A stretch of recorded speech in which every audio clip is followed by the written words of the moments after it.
Bonjour à tous, bienvenue dans ce nouveau cours de français, bienvenue à mes 3e 9, mais aussi à d'autres élèves qui se sont abonnés à ma chaîne YouTube pour pouvoir suivre des cours de 3e. Alors je vais commencer par vous rappeler ce que l'on avait fait la fois précédente, en avant. Donc nous sommes en train de travailler dans le cadre de la séquence 4, le dialogue argumentatif, et donc nous abordons aujourd'hui la 2e séance. Juste pour vous rappeler quand même le texte qui a été le support de la séance précédente, il s'agit d'un texte de Diderot, donc l'entretien d'un philosophe avec la maréchale 2. Nous avons pris un extrait de ce texte, d'accord? Je vous avais d'ailleurs montré la 2e couverture d'une autre édition de l'entretien d'un philosophe avec la maréchale. Et souvenez-vous aussi, j'avais évoqué le portrait de Diderot réalisé par Van Loo, qui est un peintre aixois. Alors, on continue.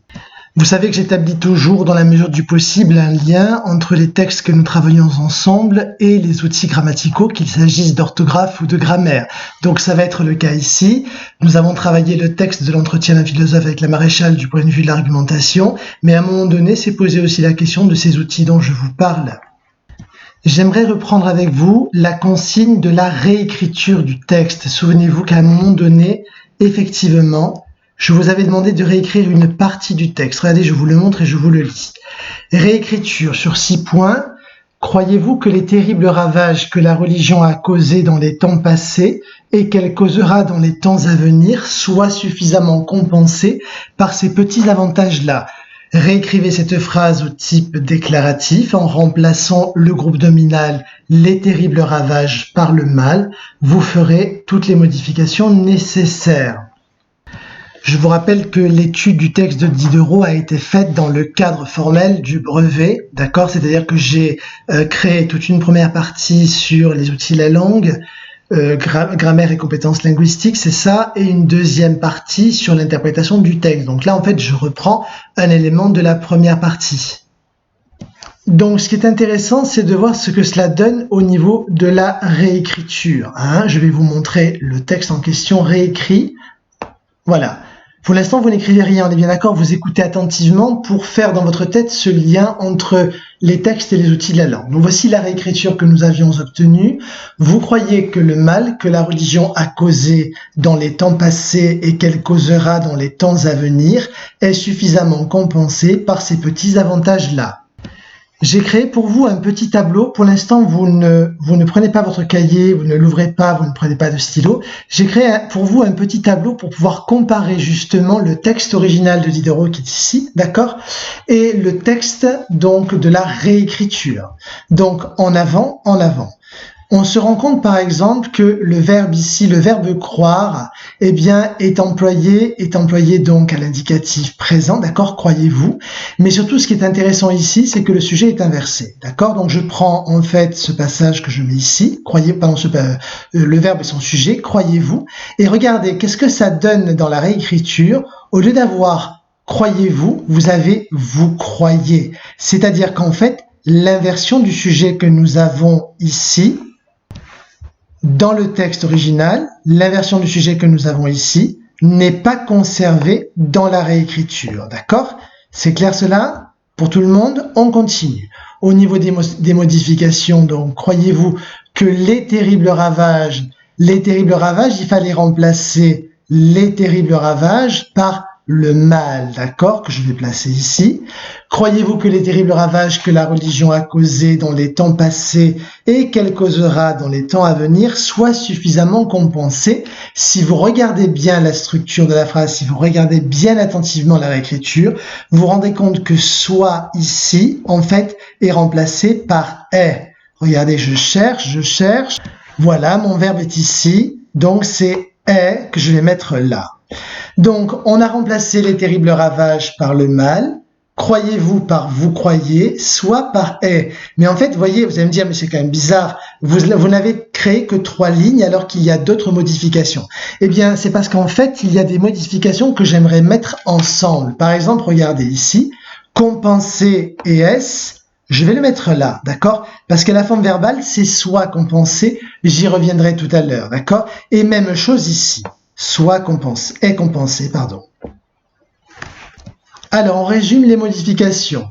on se rend compte effectivement que le sujet « vous » est inversé et qu'il se rapporte au verbe « croire ». Dans la réécriture, le sujet retrouve sa place. D'accord? Les terribles ravages, le groupe nominal étendu est remplacé par le mâle. D'accord? Pas de problème, rien à dire de particulier. En revanche, regardez bien ici, soit compensé, l'auxiliaire soit, d'accord? Soit compensé devient ensuite est compensé, d'accord? Et je remarque de la même manière que compensé ici, le participe passé s'écrit ES, alors que dans l'autre cas, il s'écrit avec un E.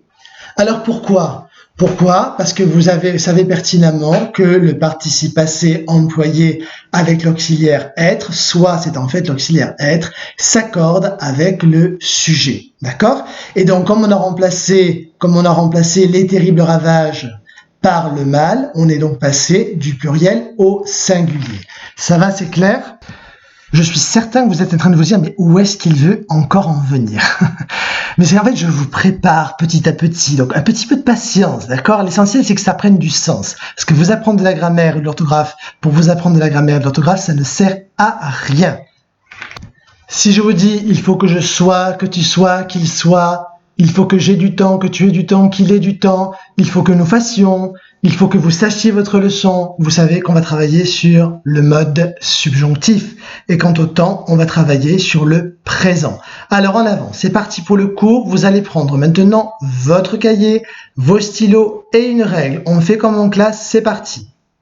Donc vous allez noter ce titre, séance 2, orthographe, le subjonctif présent. Vous le notez après avoir sauté 2 lignes. Je vous rappelle que la dernière fois, nous avions travaillé la séance 1, le texte, l'entretien d'un philosophe avec la maréchale, d'accord? Donc vous sautez 2 lignes, vous marquez séance 2, vous soulignez ce titre, pour ma part je l'encadre. Voilà. Alors, je voulais vous dire que j'ai parfois le sentiment, quand j'enseigne au lycée français, d'être comme une sorte de tour de Babel, d'accord? Tenez, je vais vous la montrer, la tour de Babel. La tour de Babel, la voilà. C'est en fait l'une des représentations de la tour de Babel qui est proposée par le peintre Bruegel l'Ancien, d'accord? Et qu'est-ce que c'est que la tour de Babel? Eh bien, c'est d'après la Bible, la tour qui s'est arrêtée, la tour que les hommes ont arrêté de construire parce que Dieu a maudit les hommes en créant les langues étrangères. C'est là où je veux en venir, parce qu'effectivement, au lycée français, on est toujours à la croisée de plusieurs langues. C'est-à-dire que voilà, les élèves arrivent un petit peu de toutes les contrées, et donc il faut s'adapter aux diversités linguistiques, à l'altérité linguistique. Au lycée français de Barcelone, vous le savez, il y a essentiellement 3 langues, donc le français, l'espagnol et le catalan qui sont étudiés, et en fait, il me semble opportun, utile, quand c'est possible, de comparer les systèmes linguistiques, d'accord? De comparer les structures des langues. Alors, je vous le dis tout de suite, le faire sur 3 langues, c'est impossible. Donc, à un moment donné, on fait des choix. Ça peut être une comparaison entre le français et le catalan, entre le français et l'espagnol. Bien sûr, le français reste prioritaire car vous êtes dans un lycée français. Aujourd'hui, je vais faire en fait une comparaison entre le français et l'espagnol au niveau de la morphologie du subjonctif. Et je vous annonce d'ailleurs le plan du cours. Voilà, le plan du cours, c'est le suivant. C'est en grand 1, on va travailler sur le subjonctif, formation et irrégularité. Et en grand 2, on fera des exercices. Ça va? Alors, vous notez s'il vous plaît, grand 1, le subjonctif, formation et irrégularité. Si je vais trop vite dans mon cours, vous pouvez très bien faire pause dans la lecture de la vidéo et reprendre la lecture lorsque vous êtes prêt. Donc, vous avez noté le titre, le subjonctif, formation et irrégularité. Donc, je vous rappelle le texte sur lequel on travaille, le voici. Croyez-vous que les terribles ravages que la religion a causés dans les temps passés et qu'elle causera dans les temps à venir soient suffisamment compensés par ces petits avantages-là? Donc, en fait, on est bien d'accord que le subjonctif ici, c'est l'auxiliaire être, soit, d'accord? L'auxiliaire être. Et cet auxiliaire être est accompagné en fait du participe passé du verbe compenser, d'accord? Que je sois compensé, que tu sois compensé, je vous conjugue le verbe, hein? Qu'il soit compensé, que nous soyons compensés, que vous soyez compensé, qu'il soit compensé. Ça va pour tout le monde? Alors, regardez ici, j'essaie d'imaginer une autre phrase, d'accord? On pourrait imaginer une phrase qui serait la suivante, que les terribles ravages soient compensés par ces petits avantages-là. On devrait d'ailleurs mettre ici un point d'exclamation. C'est tout à fait possible. Ce serait l'expression dans ce cas-là d'un souhait. Au lieu de dire « je souhaite que les terribles ravages soient compensés par ces petits avantages-là », je peux dire, en supprimant la principale, que les terribles ravages soient compensés par ces petits avantages-là. C'est comme si je disais « pourvu que les terribles ravages soient compensés par ces petits avantages-là ». Est-ce que ça va pour l'instant? Est-ce que tout est clair? Donc, ce que je remarque ici, c'est qu'en fait, j'ai une structure de phrase particulière, d'accord? Ici, j'ai le verbe. Voilà. À ma gauche, j'ai le sujet de ce verbe, d'accord? Qui est-ce qui est compensé? Ce sont les terribles ravages. Et à ma droite, j'ai un complément. Comment est-ce qu'on appelle ce complément? Bien écoutez, je vais vous mettre sur la voie. C'est dans ce complément-là, en fait, fait l'action du verbe. Regardez, ce sont les petits avantages-là, en fait, qui vont compenser quoi? Qui vont compenser les terribles ravages. On pourrait dire ici qu'on a une structure de phrase à l'envers. Est-ce que vous savez comment on appelle cela? Oui, sans doute. On appelle cela la voix passive, d'accord? Quand le sujet ne fait pas l'action, il a subi, il en est victime. Alors à ce niveau-là, puisque l'on parle d'une structure passive, j'aimerais déjà commencer à comparer le français et l'espagnol. Donc en fait, qu'est-ce qui se passe? En français, effectivement, pour exprimer la voix passive, on va utiliser l'auxiliaire être suivi du participe passé, et derrière on aura un complément d'agent. Ce qui est intéressant, c'est qu'en espagnol, ce n'est pas en fait l'auxiliaire qui est utilisé. Si je parle d'auxiliaire en espagnol, je vais parler de haber, d'accord? Par exemple, on va imaginer que je conjugue le verbe compenser, j'ai compensé, he compensado, has compensado, ha compensado, hemos compensado, habéis compensado, han compensado. C'est-à-dire qu'en fait, l'auxiliaire haber en espagnol sert à conjuguer tous les verbes. Pour former le passif, c'est différent. Pour former le passif, je vais utiliser le verbe ser, d'accord? Je dirais, si je parle des terribles ravages, los terribles estragos, d'accord? Que los terribles estragos sean compensados por, et ensuite je continue ma phrase. Mais dans tous les cas de figure, c'est le verbe, ser que je vais utiliser pour exprimer la voix passive. Alors justement, puisqu'on parle des auxiliaires, regardez, nous y sommes. Je vais vous demander de noter grand A, les auxiliaires. Allez en avant, vous notez ce grand A, et vous allez souligner donc ce titre, grand A, les auxiliaires. En grand B, comme vous le voyez, mais attendez, pas tout de suite, on travaillera sur les verbes irréguliers. C'est bon, vous avez noté grand A, les auxiliaires? Bien.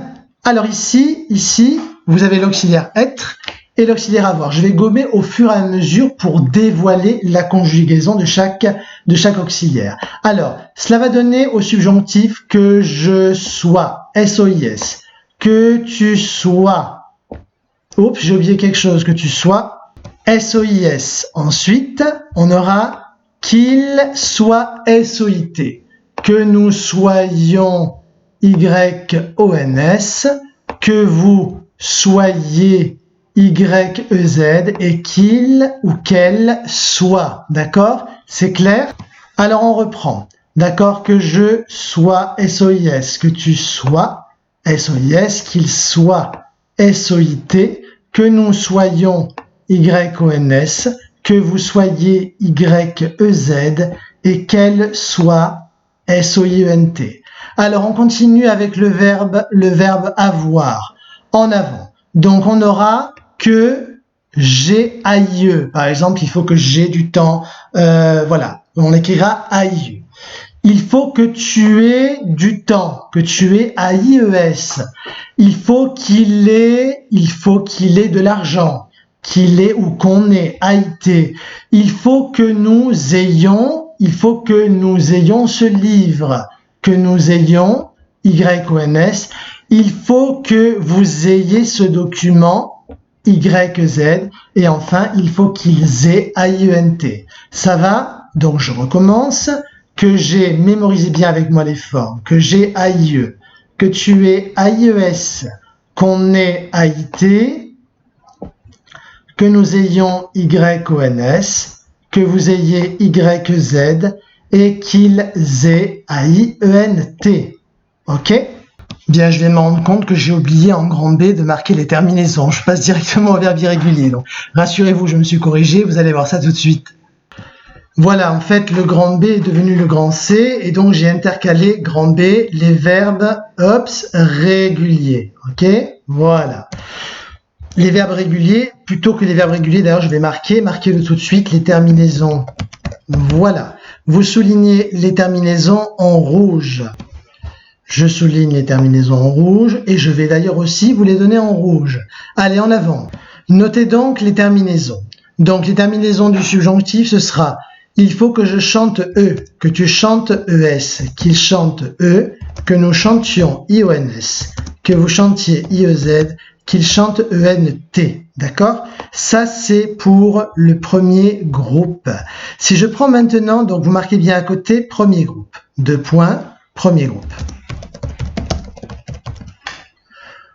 Voyons voir maintenant si je prends le verbe finir, qui est un verbe du deuxième groupe.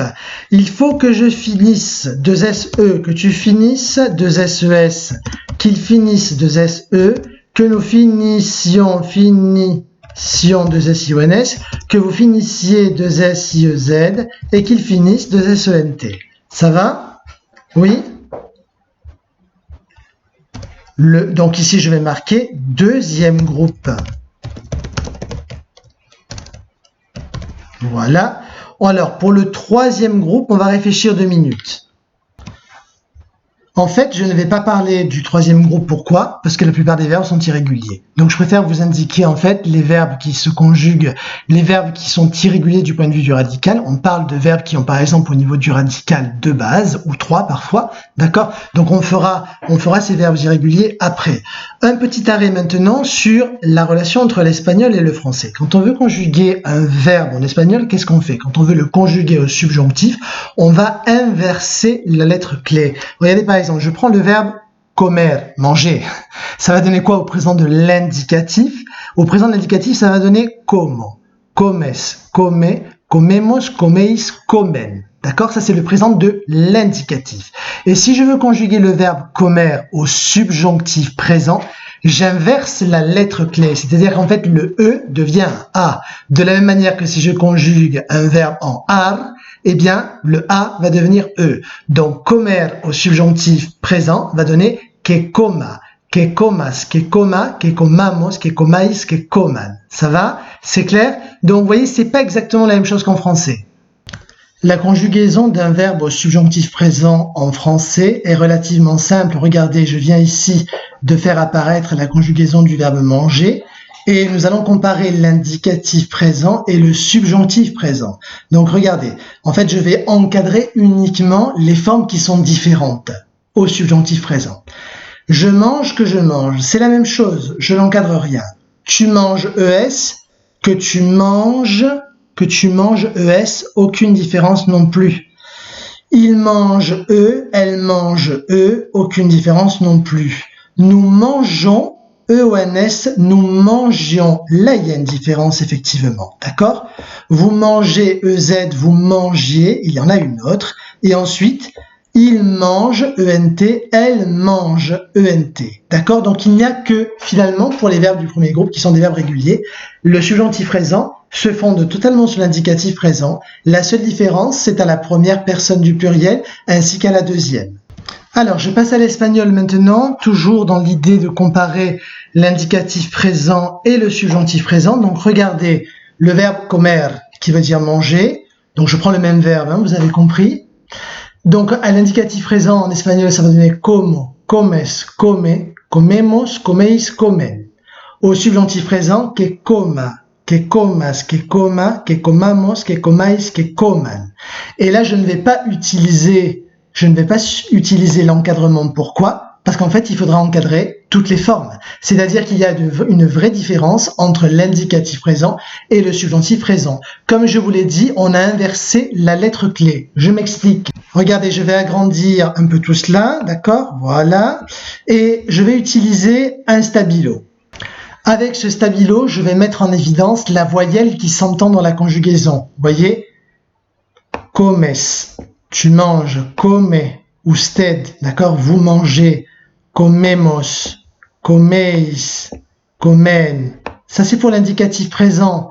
Et pour le subjonctif présent, que coma, comas, coma, comamos, comais, coman. Donc, vous voyez qu'en fait, c'est totalement différent du français. Alors, on s'arrête 2 secondes, on reprend. Donc, qu'est-ce qu'on a fait jusqu'à présent? On a fait un grand 1 sur le subjonctif.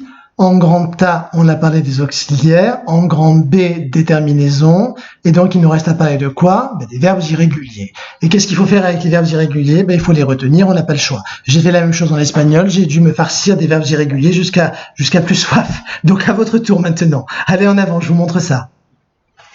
Donc, vous allez noter grand C, les verbes irréguliers sur votre cahier. Je vous rappelle que vous devez obligatoirement avoir votre cahier lorsque vous regardez cette vidéo, sinon c'est inutile. Voilà, et j'ai prévu donc pour vous un petit tableau pour pouvoir travailler sur les verbes irréguliers. Le voici. Donc, objectif ici, conjuguer des verbes. Vous voyez, j'ai mis les personnes d'un côté et je vais mettre les verbes ici. Ça va pour tout le monde? Alors, on commence quand vous voulez. Est-ce que vous êtes prêts? Est-ce que vous avez noté le titre, tout ça? Oui. Alors, en avant, c'est parti. Donc, je vais prendre quelques verbes. Exemple, le verbe faire. Donc, je vais écrire le verbe faire et je vais le déplacer donc dans la bonne colonne. Vous allez le mettre en fait dans la première colonne. L'infinitif se mettra ici et donc on conjugue. D'accord? On conjugue à quel temps et à quel mode? On conjugue au mode subjonctif, d'accord? Et au temps présent. Donc, ça va donner quoi? Faire, que je vous entends pas, que je fasse, 2 S, E. Que tu fasses, 2 S, E, S. Qu'il fasse, 2 S, E. Je mettrai ensuite les mots dans l'ordre, ne vous en faites pas. Que nous fassions, 2 S, I, O, N, S. Que vous fassiez, 2 S, I, E, Z. Et qu'il fasse. Allez, je vais placer ces verbes-là dans les bons cartouches. Que je fasse E, que tu fasses ES, c'est pas grave, c'est une majuscule, est-ce que je la corrige? Que tu fasses ES, qu'il fasse E, que je vais mettre ici, que nous fassions, que vous fassiez. Voilà, je vais placer fassiez au bon endroit ici. Et enfin, qu'il ou qu'elle fasse. Allez, on prend un autre verbe. On va prendre le verbe pouvoir. Donc, marquez le verbe pouvoir dans la bonne colonne. Donc, vous avez tracé normalement vos colonnes et vous me suivez. Il n'est pas question de faire ça après. C'est ridicule, on le fait en même temps. Alors, il faut que je puisse finir ce montage vidéo. Je l'espère parce que vous avez cours normalement dans 2 heures. Il faut que je puisse il faut que tu puisses finir ce montage vidéo. Il faut que tu puisses 2 S, E. Il faut qu'il, qu'elle ou qu'on puisse. J'ai mis les 3 pronoms. J'aurais pu mettre aussi un groupe nominal. Par exemple, je ne sais pas moi, que le professeur puisse. Voilà. Il faut que nous puissions, donc j'écris puissions, 2 S, I, O, N, S, que nous puissions finir ce montage vidéo. Il faut que vous puissiez finir ce montage vidéo. Et enfin, il faut qu'il puisse travailler dans de bonnes conditions. Il ou elle, il avec un S, elle avec un S, puisse, 2 S, E, N, T. D'accord? C'est bon? On continue. Allez, je prends un autre verbe. On va prendre maintenant le verbe savoir. Donc, vous marquez le verbe savoir dans la première colonne. Alors, qu'est-ce que ça va donner? Il faut que je sache, la vérité. Il faut que je sache la vérité. E. Il faut que tu saches tes leçons. On a dû vous le dire plusieurs fois, j'imagine. ES. Il faut que tu saches tes leçons. Il faut qu'il, qu'elle ou qu'on sache. On dit aussi que l'on, c'est ce qu'on appelle une consonne phonique. Que l'on sache ce qui se passe, par exemple, pourquoi pas, que l'on sache ce qui se passe. Il faut que nous sachions la vérité. Il faut que nous sachions la vérité. Il faut que vous sachiez par cœur que vous sachiez par cœur cette poésie, par exemple, pourquoi pas, savoir par cœur quelque chose. Il faut que vous sachiez cette poésie, et ensuite il faut qu'il sache comment s'y prendre, par exemple, s'il y a un problème à résoudre. Il faut qu'il sache, ENT, comment s'y prendre. Est-ce que ça va? C'est clair? Allez, un peu de courage, je vais effacer tout ce qu'il y a dans le tableau. On fait encore 3 autres verbes irréguliers, d'accord? Il faut les retenir par cœur. Le plus simple, c'est de les utiliser dans des phrases. C'est pour ça qu'on va faire des exercices. Alors, on va prendre le verbe aller. Aller, vous placez donc le verbe aller au bon endroit ici. Voilà. Il faut que j'aille. Oui, mais comment l'écrivez-vous? Ah, voilà, vous allez vous heurter forcément ici à un problème. Donc, quand vous ne savez pas, quand vous doutez sur la conjugaison d'un verbe, c'est pas la peine de chercher dans votre cerveau, d'accord, des neurones qui ne se sont pas encore connectés. Le mieux, c'est d'aller consulter un dictionnaire. Un dictionnaire en ligne, par exemple, fera très vite, pardon, pas un dictionnaire, excusez-moi, un conjugueur, d'accord? Vous avez, et c'est le moment pour moi de vous parler de 2 conjugueurs qui existent. L'un en espagnol qui s'appelle el conjugador, et un autre qui s'appelle le conjugueur en français, d'accord, qui est le conjugueur de Figaro. Utilisez ces 2 conjugueurs si vous avez un doute sur les 2 langues, d'accord? Vous voyez à l'écran ici, je suis en fait sur el conjugador. On le voit d'ailleurs, c'est clairement noté dans la barre des tâches ici, hein, vous voyez, el conjugador. Voilà. Donc, qu'est-ce que je vais faire ici? Je vais par exemple prendre un verbe, je ne sais pas moi, le verbe valer, et je clique, qu'est-ce que j'obtiens? J'obtiens en fait, alors évidemment il faut passer les publicités, ça je vous l'accorde, j'obtiens effectivement le verbe valer, hein, à tous les temps qui existent, d'accord, y compris évidemment l'impératif, impératif négatif, participe passé, etc. Donc ça c'est pour l'espagnol, hein, souvenez-vous, el conjugador, et maintenant il y a le conjugueur pour le français. Alors là, vous êtes sur une page web, d'accord? Vous êtes sur le figaro.fr, la conjugaison. Vous voyez ici dans la barre de recherche que j'ai bien le conjugueur le figaro.fr. Et donc ici, j'ai tapé, je l'ai fait avant de m'enregistrer, le verbe aller. Et donc regardez, j'obtiens le verbe aller pour tous les modes, indicatif, subjonctif, conditionnel, impératif. Et donc je regarde le subjonctif, que j'aille, 2 L-E, que tu ailles, 2 L-E-S, qu'il aille, 2 L-E, que nous allions, 2 L-I-O-N-S, que vous alliez, 2 L-I-E-Z, et qu'ils aillent. Ça va? C'est clair? Donc, pensez-y, pensez à consulter el conjugador pour l'espagnol et le conjugueur pour le français. Donc, le verbe aller, ça va donner que j'aille, que tu, je placerai ensuite, ça ira plus vite, que tu ailles, E-S, qu'il aille, E, que nous allions, I-O-N-S, que vous alliez, I-E-Z, et qu'ils aillent, 2 L-E-N-T. Je vais placer le verbe au bon endroit, que j'aille, E. Vous notez en même temps que moi, s'il vous plaît, que tu ailles, E-S, qu'il ou qu'elle ou qu'on aille, E, que nous allions, 2 L-I-O-N-S, que vous alliez, 2 L-I-E-Z, et qu'ils aillent, 2 L-E-N-T. On continue avec le verbe vouloir. Le verbe vouloir. Encore faut-il qu'il le veuille, d'accord, ou que je le veuille. Alors, comment est-ce qu'on va écrire cela? Je vais taper le verbe vouloir dans le conjugueur de Figaro, vouloir, vous voyez, je l'ai tapé ici. Je clique ensuite sur conjuguer et je vais voir apparaître donc la conjugaison de ce verbe.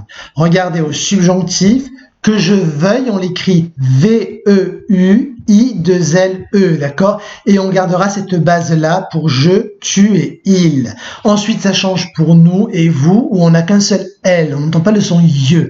Est-ce que c'est compris? Alors, puisque ça va, on poursuit le travail. On a donc que je veuille, que tu veuille, ES, qu'il veuille, E. On va déjà placer ces trois formes qui correspondent à la même base du verbe vouloir. Que je veuille, E. Que tu veuilles, ES. Qu'il veuille, E. Et ensuite, on change de base, d'accord? Donc, on aura voule au lieu de veuille. Donc, que nous voulions, que vous vouliez. Et ensuite, on retrouve la base, la première base avec veuille. ENT, d'accord? Donc, on recommence. Je disais que nous voulions, IONS, que vous vouliez, IEZ, et qu'il veuille, 2L, ENT. Est-ce que ça va pour tout le monde? Oui? Allez, on fait un dernier verbe qui est le verbe valoir. Donc, j'écris valoir dans la dernière case. Normalement, vous avez déjà, on en est au 6e verbe, hein? Valoir que je mets ici. Même chose, je vais me reporter donc au conjugueur pour trouver la morphologie du verbe valoir au subjonctif présent. Alors, je viens de faire une capture, en fait, regardez, de cette conjugaison sur le conjugueur, c'est pour aller beaucoup plus vite. Donc, regardez ce que ça donne au présent du subjonctif, le verbe valoir, que je vaille, E, que tu vailles, ES, qu'il vaille, E, que nous valions, IONS, que vous valiez, et qu'il vaille. Et on constate, là encore, qu'il y a, en fait, pour ce verbe-là, deux bases. La première base qui est vaille, qu'on retrouve ici et là, d'accord? Et une base qui est val. Ça va? C'est clair pour tout le monde? Alors en avant. On copie tout ça. On écrit donc que je vaille E, que tu vailles ES, qu'il vaille E, que nous valions un seul L, et on entend le son L et non pas le son ye, que vous valiez, et qu'il vaille. Je place ces formes verbales au bon endroit, que je vaille, que tu vailles, qu'il, ah non, pardon, excusez-moi, voilà, c'est ça, j'ai inversé en fait, hein, que tu vailles ES, qu'il vaille E, que nous valions, que vous valiez, et qu'il vaille. Voilà, parfait. Alors, ce cours est pratiquement terminé. J'ai envisagé le subjonctif présent dans les grandes lignes. Ce que je vais vous demander de faire maintenant, ce sont des devoirs, d'accord? C'est-à-dire que vous allez réviser cette leçon chez vous, mais vous allez la réviser de manière intelligente. C'est-à-dire qu'il ne faudra pas vous contenter du cours que je viens de faire. Je vais vous demander aussi de vous connecter donc à un exercice sur le subjonctif présent, qui est un exercice Quizlet. Donc Quizlet, c'est un outil qui vous parle puisque vous l'utilisez avec les professeurs d'anglais. Donc je vais dans le descriptif de cette vidéo mettre un lien internet, vous aurez à cliquer dessus pour faire des exercices sur les verbes irréguliers du subjonctif présent. Allez, je vous montre de quoi il s'agit. Vous êtes ici en fait sur le site, la web application Quizlet, qui permet d'enregistrer du vocabulaire, des conjugaisons et de le réviser en utilisant différents jeux. Vous voyez les jeux ici qui apparaissent en jaune: apprendre, écrire, dicter, test, associer, gravité, live. Les trois derniers sont en fait des jeux interactifs. Donc qu'est-ce qui se passe? Quizlet vous donne l'opportunité, à partir d'une base de données, de jouer pour booster votre mémoire et pour apprendre plus vite des conjugaisons, en tout cas plus vite que la manière traditionnelle. Donc, par exemple ici, vous pouvez passer donc tous les verbes, d'accord? Si vous cliquez sur la carte, vous allez voir en fait la conjugaison au subjonctif présent. Ici, vous voyez, on vous demande donc de conjuguer le verbe appeler à la troisième personne du singulier, ce qui donne qu'on appelle. Voyez, je pourrais très bien envisager de conjuguer le verbe venir à la troisième personne du pluriel, ce qui donne qu'elles viennent. Voyez, et donc ça c'est le premier jeu qu'on appelle le jeu carte. C'est le jeu que vous devez faire en premier parce qu'il faut que vous découvriez, subjonctif présent d'ailleurs, il faut que vous découvriez les conjugaisons et que vous les appreniez avant de faire le jeu, d'accord? Ensuite, vous avez un jeu comme écrire. Donc, de quoi s'agit-il ici? Ben, c'est facile. On vous demande en fait tout simplement donc d'écrire ou bien le verbe au subjonctif présent ou l'infinitif. Par exemple, là, j'ai programmé, vous voyez, je suis allé dans options et j'ai programmé la réponse. La réponse, c'est l'infinitif du verbe. J'aurais très bien pu faire l'inverse, c'est-à-dire que j'aurais très bien pu avoir le verbe à l'infinitif et la personne, et il aurait fallu dans ce cas-là que je conjugue le verbe au subjonctif présent. Ok? Vous avez un autre jeu qui est particulièrement apprécié par les élèves, c'est le jeu associé. Alors, en fait, il s'agit d'associer ici l'infinitif du verbe et la forme au subjonctif présent le plus vite possible. Regardez, si je commence le jeu, vous voyez par exemple, être se rapporte à quoi? Est-ce que c'est le verbe boire? Non, d'accord? Donc en revanche, boire, que je boive. Si je fais correspondre, du coup, effectivement, les cartouches disparaissent parce que la réponse est bonne. En revanche, si je me trompe, hop, ah non, là, je ne me suis pas trompé, pardon. Avoir, regardez, si je mets avoir à côté de étudier, voilà. En fait, les deux mots se décalent parce que la réponse est incorrecte.